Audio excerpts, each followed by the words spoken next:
Shalom, dans l'outil le Daf Tzadik Vav dans ma Sechet, pardonnez-moi, Baba Batra, Tzadik Vav, nous reprenons à l'avant-dernière ligne du Daf Tzadehe Amoud Bet, Amar et Abaye, les Rav Yosef. Donc question de Abaye à Rav Yosef. Avant cela, nous rappelons la marloquette qu'on avait vue précédemment entre Rav Yehuda et Rav Zevid au sujet d'un vin qui a commencé à changer d'apparence, de goût en tout cas. Il a l'odeur qui a changé et le goût pas encore, donc il est en train de tourner le vin, il a encore le goût du vin, mais il commence à avoir l'odeur du vinaigre. Et là-dessus on a une marloquette. Selon Rav Yehuda, on continue de faire boré pagafen. Donc en gros, ici l'idée c'est que quand reche chala, lorsque l'odeur est du vinaigre, mais que le goût est encore khamra du vin, c'est considéré encore comme du vin. Selon Rav Zevid, à partir du moment où l'odeur n'est plus une odeur de vin, ce n'est plus du vin, et à ce moment-là, on ne fait plus boré pagafen, mais on fait shakol yabit barok, comme toutes les choses. On avait vu le pain, on avait vu les plats qui à un moment donné ont changé d'apparence et ne fait plus avoir. Donc quand ça change d'apparence, on est tous d'accord. Ici, c'est une question d'odeur. Est-ce que l'odeur nous fait déjà considérer que le produit a changé?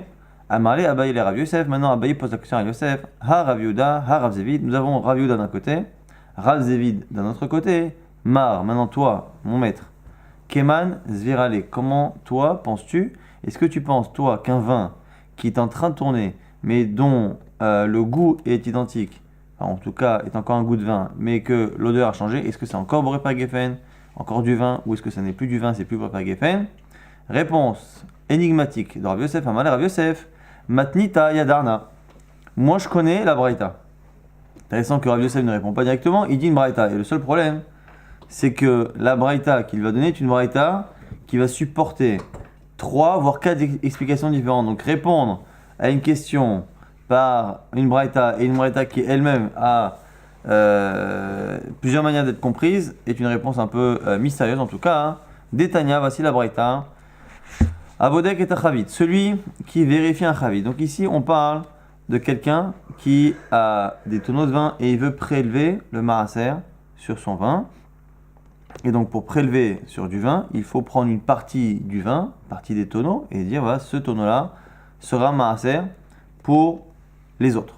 La question ici, c'est que pour pouvoir prélever le maaser, il faut que le tonneau en question soit lui-même du vin qui est encore du vin, pas un vin qui a tourné. Et donc pour cela, la personne est obligée de vérifier, d'être bodek, de vérifier si le vin n'a pas encore tourné. Et il vérifie régulièrement. Et ici, le problème qu'on va avoir, c'est que la personne vérifie de manière régulière et à un moment donné, elle se rend compte que le vin a tourné. La question, c'est que, imaginons qu'il vérifie tous les mois. Je donne un exemple. Il vérifie tous les mois. Le premier du mois, il vérifie le vin est bon. Le premier du mois suivant, le vin a tourné. La question, c'est entre-temps. Entre-temps, est-ce que rétroactivement, on doit craindre que depuis la dernière vérification, exclu évidemment, le jour de la vérification c'était bon, mais après, est-ce qu'on imagine qu'on a un doute ou une certitude que le vin était déjà du vinaigre ou est resté du vin? Et ici on ne tiendra pas compte tellement des chazakot. Qu'est-ce qu'on dit ici? Tania bodek et achavit, celui qui vérifie son tonneau pour prélever. Liot mafrish alea trouma veoler, pour prélever la trouma à partir de ce tonneau. Vachar karnim tset chometz. Et à un moment donné, dans une de ces vérifications, il se trouve que ce tonneau est devenu du chometz, du vinaigre. Et ici, la réponse, enfin le din de la braïta, lui aussi est un peu mystérieux. Kol shlosha yom, tous les 3 jours, alors déjà en plus il y a un problème grammatical, c'est shlosha yamim, tous les 3 jours, vadaï, c'est évident. Mikan ve'elar safek. À partir de là, c'est un doute. Alors, au-delà de la bizarrerie grammaticale de shlosha yom, il y a aussi un mystère, c'est que c'est marqué vadaï, c'est certain. Mais c'est certain que quoi? Est-ce que c'est certain que c'est du vinaigre? Ou est-ce que c'est certain que c'est du vin? Est-ce qu'on est en train de dire, et c'est ce qu'on verra par la suite, est-ce qu'on est en train de dire qu'à partir du jour où il a vérifié, à partir du moment où il a vérifié, la dernière fois qu'il a vérifié, c'était bon? Est-ce qu'on part du principe que les 3 jours qui suivent, c'est vada et que c'est resté du vin? Et c'est mikan velach à partir du 4e jour que l'on commence à avoir un doute? Ou est-ce que non? On part du moment actuel, actuellement c'est du vinaigre. Les 3 jours d'avance, c'est ça qui sont vadaï, certains que quoi? Certains que c'est du vinaigre. Et mikan ve'elach. Et à partir du 4e jour, mais en compte à rebours, à l'envers, en rétroactif, du 4e jour, quand on vient vers il y a un mois, à la dernière vérification, on dira que c'est un safek. C'est justement les explications qui seront proposées. Maïka Amar, la Gemara dit que veut dire cette braïta? Amar Rabbi Yochanan, proposition de Rabbi Yochanan. Hachika Amar, voici l'explication de la braïta. Kol shlosha yamim arishonim, les 3 premiers jours après la vérification, yaïn, c'est du vin. Mikan velach, après, safek. Donc encore une fois, imaginez, donc on a vérifié le 1er avril. 1er avril, il était bon. 1er mai, c'est du vinaigre. On partira du principe que du 1er avril, où c'était encore du vin, et les 3 jours qui suivent, c'est sûr que c'est resté du vin. Et après les 3 jours jusqu'au 1er mai, on dira rétroactivement que c'était un doute. Et donc si on a prélevé avec ce tonneau après les 3 jours qui ont suivi le 1er avril, on considérera que le prélèvement de Trouma n'est pas bon. Dans le doute. Maïta Ama, quelle est la raison pour laquelle Rabbi Yochanan explique ainsi? Parce que lui propose de dire Khamra Me'aila et Akar, que le vin commence à tourner en haut du tonneau. C'est le haut qui commence à changer de goût. Et donc, du coup, ce qu'on nous dit ici, c'est que si il a goûté, quand il goûte en général, il goûte le haut, il ouvre le tonneau et il goûte. Si quand il a goûté, il n'a pas senti, c'est certain que non seulement ça n'a pas tourné en haut, mais même en bas ça n'a pas tourné puisque ça commence par le haut. Imtim Salomar, Bata de Taïme, Akar, et même si tu voulais me dire que, bon, il a vérifié le 1er avril, mais qui te dit qu'une minute après, ou le lendemain même, ça n'a pas commencé à tourner? Ça a pu changer de goût juste après. Là, il y a autre chose, non. Parce que avant même que ça tourne, ça commence déjà à avoir une odeur qui change. Avarecha, si même ça a commencé le processus après, c'est d'abord l'odeur qui change, mais le goût qui reste le même. Et Rabbi Yochanan pense que cette braïta pense que tant qu'il n'y a que l'odeur qui change et pas le goût, c'est encore du vin. Donc ici, 2 choses qui permettent d'expliquer cette braïta de cette manière, c'est à la fois le fait qu'on part du principe que le vin commence à tourner par le haut, parce que sinon, sa vérification ne nous prouve pas que le bas n'a pas commencé à tourner. Ça commence par le haut. Et quand ça commence par l'odeur. Et deuxièmement, quand il n'y a que l'odeur qui tourne et pas le goût, c'est encore du vin. Et c'est pour ça qu'on part du principe que pendant les 3 jours qui suivent, c'est vadaï du vin. Après, il y a un safek. Rabbi Yoshua ben Levi, Amar. Rabbi Yoshua ben Levi, ça c'est la première version de Rabbi Yoshua ben Levi. On va proposer 2 explications. Rabbi Yoshua ben Levi, Amar. Kosh, les 3 jours dont on parle, on dit que c'est certain que. Mais que quoi? C'est les 3 derniers jours qui ont précédé la seconde vérification qui s'est avérée mauvaise, c'est-à-dire le 1er mai où on s'est rendu compte que c'était du vinaigre. Les 3 jours qui précèdent, Vadaï Chometz. C'est sûr, mais c'est sûr que quoi? C'est sûr que c'est du vinaigre. Mikan ve'elach, à partir de là, mais plutôt avant ces 3 jours-là, ça fait que ça n'est qu'un doute. Et donc du coup, finalement, on a une certitude que c'est du vinaigre pour les 3 jours qui précèdent le 1er mai, mais on a un doute qui va jusqu'au lendemain même de la vérification qui était bonne le 1er avril. Maïta Ama, quelle est la raison? Khamra mitata aka, première proposition, c'est que le vin commence à tourner par le bas.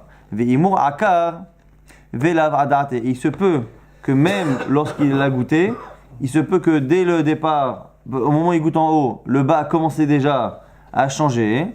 Et du coup, il se peut que juste après qu'il ait goûté, le lendemain même, le vin ait fini de tourner. Et même si tu n'étais pas d'accord, intéressant qu'en général, dans la Gemara, on évite d'avoir des discussions sur et des désaccords sur des fonctionnements naturels. Ici, chimiquement, le vin tourne par le haut, par le bas. Normalement, il n'y a pas de raison tellement que l'on s'oppose sur quelque chose de naturel et qui, en général, est vérifiable. C'est vérifiable, on n'a qu'à se renseigner auprès d'un viticulteur, auprès d'un professionnel, auprès d'un chimiste, est-ce que le vin tourne par le haut, par le bas.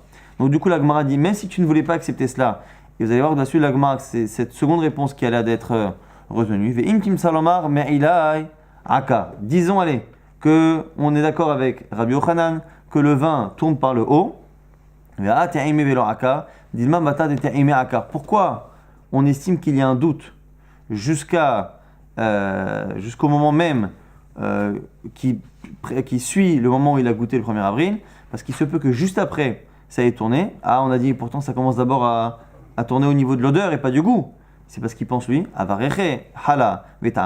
qu'un vin dont l'odeur seulement a changé, même si le goût est encore khamra, le vin, Rechechala vetame hamra.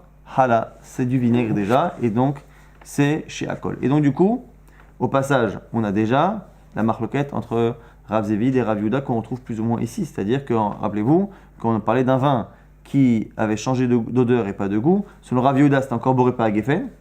Ça correspond à Rabbi Yochanan qui pense que quand l'odeur change et pas le goût, c'est encore du vin, donc on peut prélever. Et c'est pour ça que les 3 premiers jours sont bons. Et selon Rabbi Yoshua ben Levi, on estime que non. Même si dans les jours qui suivent, tout de suite ça a pu commencer à changer d'odeur, si l'odeur a changé, c'est que c'est plus déjà du vin. Et donc on ne peut pas prélever, mais nafkamina au niveau des brachot, qu'on ne peut plus faire boré, péri à Geffen. Ça, c'est la première version de Rabbi Yoshua ben Levi qui part du principe soit que le vin tourne par le bas, soit surtout que même s'il tourne par le haut, on part du principe que quand l'odeur a changé, c'est déjà plus du vinaigre, donc on ne peut pas prélever la trouma dessus. Maintenant, la Gemara donne une autre version de Rabbi Yoshua ben Levi. Dromae, les Chachamim du Darom, du Sud, Matnu Mishme, enseigné au nom de Rabbi Yoshua ben Levi, Rishonim Vadai Yain, autre chose. Et vous allez voir ici que c'est lié à une autre situation, donc c'est pour ça que c'est pas tellement une marloquette sur le pirouche. C'est les 3 premiers jours, Rishonim Vadai Yain. Les 3 jours qui suivent la vérification du 1er avril, c'est sûr que c'est du vin. Aharonim, les 3 jours qui précèdent la seconde vérification, on a vu que c'était du vinaigre. Vadai Chometz, c'est sûr que c'est du vinaigre. Emtsaim, et c'est tout le temps qu'il y a entre les deux qui est safek. Bon, intéressant qu'on peut se demander pourquoi on est parti chercher un cas si compliqué, puisqu'il y a marqué 3 jours. Pourquoi elle imaginer que c'est les 3 jours d'avant, 3 jours d'après? Peut-être que cette explication vient répondre à la bizarrerie justement du texte. Pourquoi la Braïta? Elle dit Kol Shlosha Yamim, tous les 3 jours, comme s'il y avait 2 groupes de 3 jours. Et pourquoi la Braïta a dit Vadaï, c'est certain, sans préciser si c'est certain que c'est du vin, certain que c'est du vinaigre. Et pourquoi la Braïta n'a pas précisé qu'on parle des 3 jours du début et pas les 3 jours de la fin? Justement, cette version-là de Rabbi Yoshua ben Levi vient d'expliquer que la raison pour laquelle la Braïta est mystérieuse, c'est parce qu'elle veut justement signifier 2 choses. Il y a 2 groupes de 3 jours, les 3 jours qui suivent la première vérification qui est bonne, les 3 jours qui précèdent celle qui est mauvaise, et il y a 2 certitudes. Dans les premiers jours, certitude que c'est du vin, dans les derniers, certitude que c'est du vinaigre. Alors maintenant, on se pose une question, on dit ok, au niveau de l'explication, c'est joli, ça rentre bien dans les mots, c'est super. Le seul problème, c'est que au niveau des logiques, ça a l'air d'être un peu contradictoire. Hagoufa Kashia, explique-moi, il y a une contradiction interne ici. Amar, tu me dis au début, Rishonim Vadayain, que les 3 premiers jours qui suivent la première vérification, c'est sûr que c'est encore du bon vin. Al-Mareche Hala, Vetame Hamra. Hamra, or on a dit qu'il est possible qu'à ce moment-là, ça commence à tourner, donc l'odeur a changé. Donc tu es obligé de dire que si tu dis cela, c'est que tu penses comme Rabbi Yochanan que les 3 premiers jours où l'odeur a peut-être changé, tant que l'odeur a changé mais que le goût est le même, c'est encore du vin. Ve'adar Amart, après tu me dis, Aharonim Vadai Chometz, que les 3 jours qui précèdent la seconde vérification, c'est sûr que c'est du vinaigre. Al-Mareche Hala, Vetame Hamra. Hala, on a l'impression du coup à ce moment-là que c'est l'inverse parce que quand on vérifie donc le 1er mai et qu'on voit que c'est du vinaigre, il se peut que ça n'est devenu du vinaigre que maintenant. Alors, soit on a un doute jusqu'à la dernière seconde, mais quand on dit que c'est sûr, pour dire que c'est sûr que les 3 derniers jours sont mauvais, c'est qu'on est obligé de partir du principe que même si dans les 3 jours qui ont précédé, il n'y avait que l'odeur qui avait changé et pas le goût, ça reste du vinaigre. Donc du coup, la Gemara dit, il y a une contradiction ici. Contradiction. La Gemara dit non, c'est un cas particulier. Kegon de Ishtaka Hala Sifteka, c'est un cas où on a trouvé que le 1er mai, le goût de vinaigre était très fort.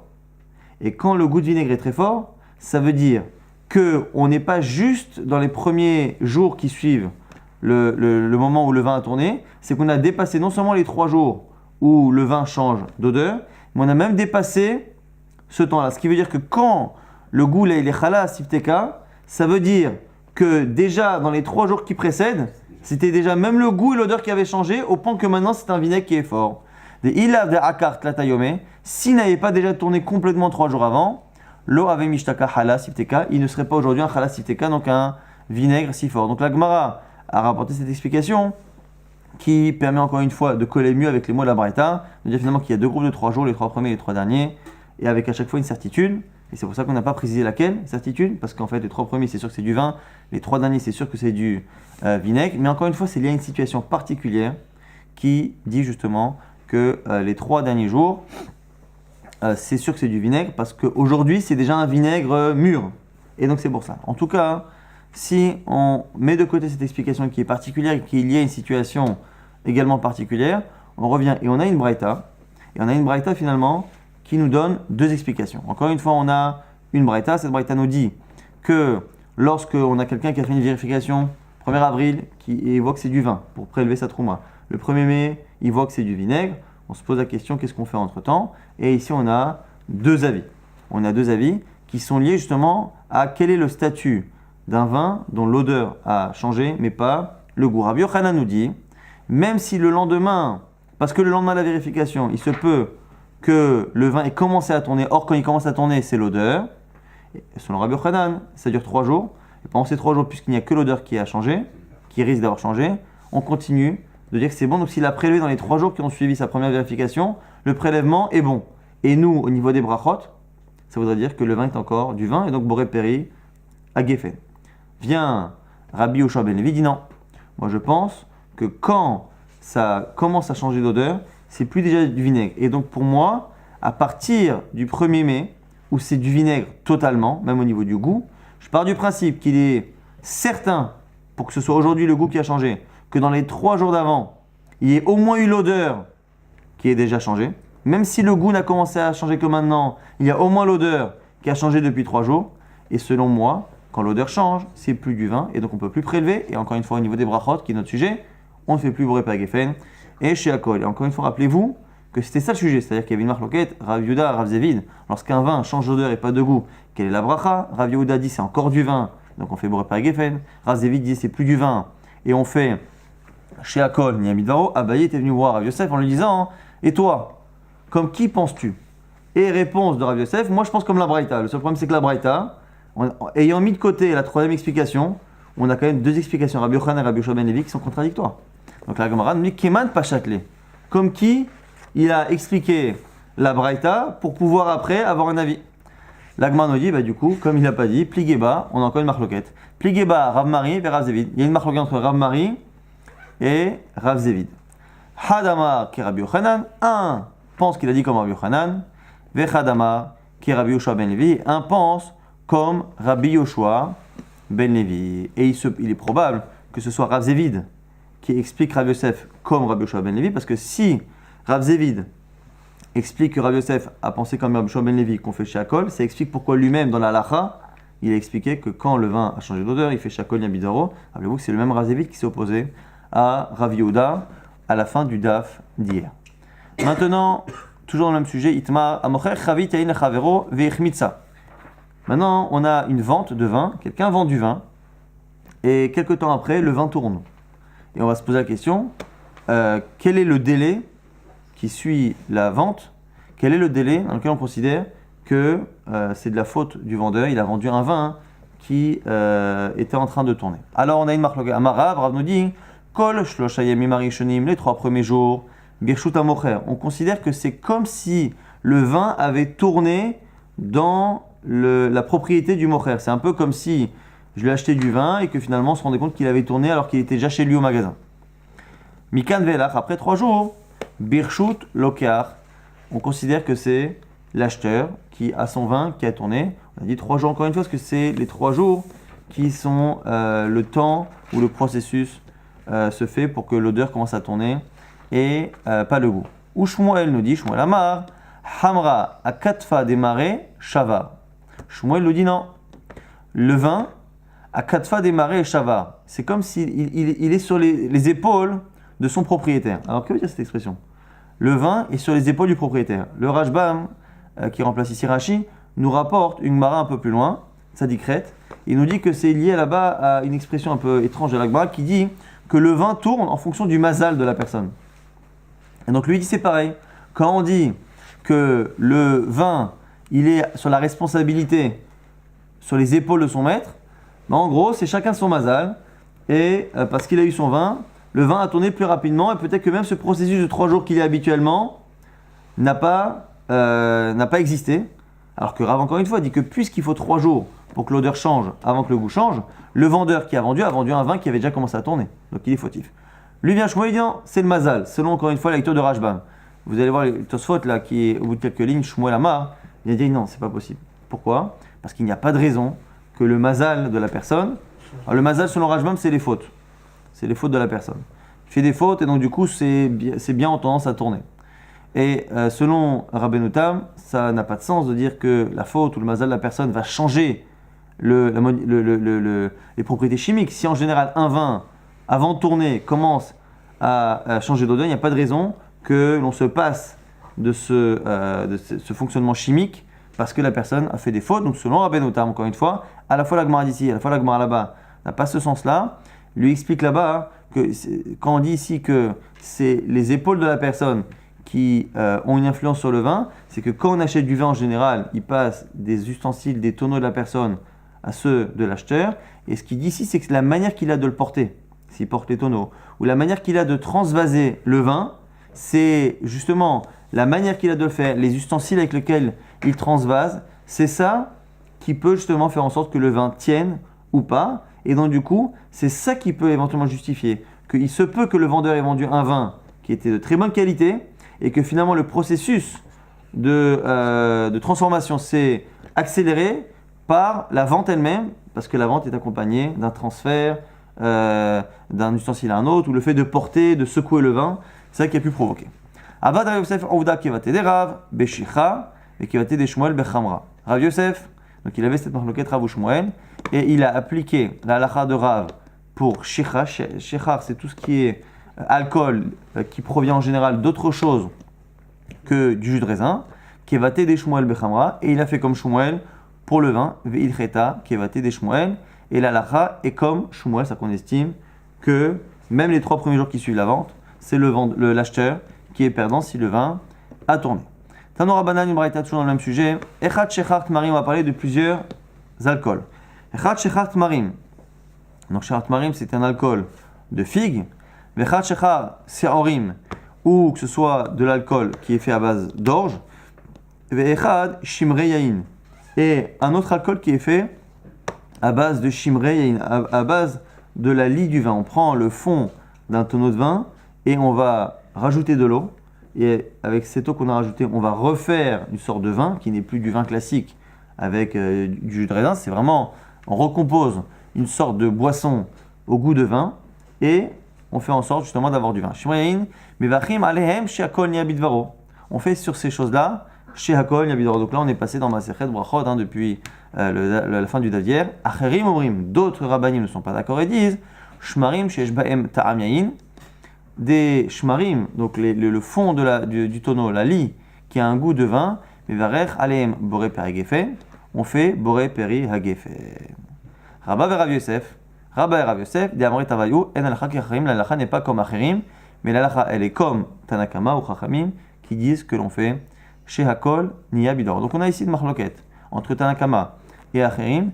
Est-ce que lorsque l'on prend Shimre Yain, donc la lie du vin, qu'on rajoute de l'eau, qu'on fait du vin avec, est-ce qu'on fait Boré Peri Gefen ou est-ce qu'on fait chez Hakol? On n'est plus dans le vin qui a tourné, mais dans un vin recomposé à base de Shimre Yain. Et ici, Rava va nous expliquer quel est exactement le domaine de définition de cette marloquette, dans quel cas il y a une marloquette, dans quel cas il n'y a pas. Amar Rava nous dit Dekoule Alma Ramat Lata Ve'atar Ba'a. Tout le monde est d'accord, nous dit Rava. La discussion ne se pose pas dans le cas où on a 3 mesures d'eau qui deviennent 4 mesures. Donc on prend 3 mesures d'eau, on prend la lie du vin. Donc la lie du vin, il y a une partie qui est solide et une partie qui est liquide, qui est soit visible, soit qui n'est pas visible. Donc des fois la lie peut avoir une apparence pâteuse. On verra ici qu'il y a plusieurs types de shmarim. Mais en tout cas ici, il verse. Si à la fin il récupère, après avoir mis 3 mesures d'eau, il récupère 4 mesures de liquide, de vin, à ce moment-là, il n'y a pas de discussion. Chamrahu, c'est du vin. Pourquoi? Parce que quelle est la définition justement du vin? Rava, l'état amé, Rava suit sa logique. Des Amar Rava, car Rava dit Kol chamra, de l'odare al-khad, tlat maya, tout vin qui ne supporte pas qu'on le coupe avec 3 mesures d'eau, lav chamrahu, ça n'est pas du vin. Rappelez-vous que dans la Gemara, à l'époque de la Gemara, pour conserver le vin, on conservait le vin sous forme concentrée, de telle sorte à le garder plus longtemps, et on ne le diluait qu'au moment de le servir, et à ce moment-là, il ne tenait pas longtemps. Et donc, là-bas, nous dit Rava, que si tu veux savoir jusqu'à quelle concentration un vin est un vin, c'est un vin qui peut supporter qu'on le coupe dans 3 fois sa quantité. Si, au bout de 3 fois sa quantité, on ne ressent plus tellement le goût du vin, c'est que ça n'est pas du vin à la base. Et donc ici, c'est pour ça que on a ces shmarim-là, qu'on a coupé avec 3 mesures d'eau qui ont donné finalement 4, et à ce moment-là, c'est vraiment la définition du vin. Donc du coup, ces shmarim-là, c'est vraiment du vin, et on fait boré pas geffen, parce qu'ici on a mis 3 mesures, on a récupéré 4, ça veut dire que les shmarim ont un statut de vin qui se dilue dans 4 fois sa quantité. Là, ici, on part du principe, vous avez remarqué, que la lie n'a pas absorbé l'eau. Quand je mets 3 mesures d'eau et que je récupère 4 mesures de liquide, je pars du principe que les 3 mesures d'eau, je les récupère. Il n'y en a aucune qui a été absorbée. Et que la 4e mesure est finalement la matière de vin, de lie, qui finalement s'est diluée, s'est rajoutée dans l'eau. Maintenant, l'agma va nous dire que ramat lata, veatat lata, dans le cas où je mets 3 mesures d'eau et je récupère 3 mesures de liquide, l'oklumu, là aussi, c'est rien. On estime finalement que c'est un peu comme si c'était quasiment hermétique. Ni il y a de l'eau qui est sortie des shmarim, ni finalement l'eau ne s'est introduite dedans. Donc finalement, ce que je bois, c'est quasiment de l'eau. Qui plié? Quand est-ce qu'il y a une discussion? Deramat lata, ve'atat lata ou palga. Lorsque j'ai mis 3 mesures d'eau et que je récupère 3 mesures et demie. Et ici, la marloquette entre Rabbanan et Acherim, ça va être cela.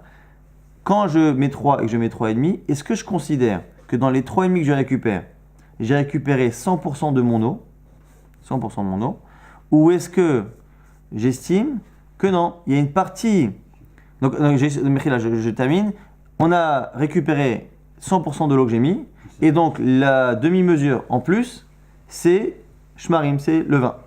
Si par contre on part du principe que à la fois il y a de l'eau qui est dans la lie qui sort, et à la fois de l'eau que j'ai mis moi qui est absorbée, là à ce moment-là, on va avoir un calcul qui est différent, parce qu'on part du principe qu'un bon vin, on a dit, il faut qu'il puisse se diluer 3, mais à partir, même un bon vin, à partir du moment où on le dilue dans 6 fois sa quantité, c'est certain que c'est plus du vin. Donc il commence à être du vin s'il supporte une dilution de 3 fois sa quantité, et jusqu'à 6, mais personne ne supporte en général d'être dilué dans plus de 6 fois sa quantité. Alors c'est ça la marloquette. Des Rabbanan, c'est vrai, Tanakama Chachami pense que tlata ayet tlata nafik. Quand j'ai mis 3 et que j'ai récupéré 3,5, c'est que l'eau que j'ai mis, les 3 que j'ai mis, finalement, je récupérais ces 3 mesures. Pachelé, palga, il reste une demi-mesure. Ces demi-mesures, c'est du vin. Donc c'est que les shmarim, c'était du vin. Ou palga, beshita, palgemaya, veloklumu. Et donc du coup, on estime que du coup, même si les shmarim ont donné une demi-mesure de vin, cette demi-mesure de vin étant diluée actuellement dans les 3 mesures d'eau que j'ai récupérées, elle est diluée dans 6 fois sa quantité, puisque 6 fois 1,5 ça fait 3, et du coup, ça n'est plus rien, ça n'est que de l'eau. Acherim, le second avis pense, c'est vrai, que tlata'oul, traîne ou palganafik, quand les shmarim ne sont ni trop solides au point, on a dit, où ça ne donne rien, ni trop liquide, où ça donne beaucoup. On a dit tout à l'heure, on met 3, on récupère 4. Lorsque la lie est un peu entre les deux, il y a à la fois de l'eau que j'ai mis qui sera absorbée, et à la fois du vin qui va sortir de la lie. Donc quand j'ai mis les 2 mesures d'eau, sur les 2 mesures d'eau, je ne récupère que 2,5. Donc dans mon liquide à la fin, j'ai 2,5 d'eau.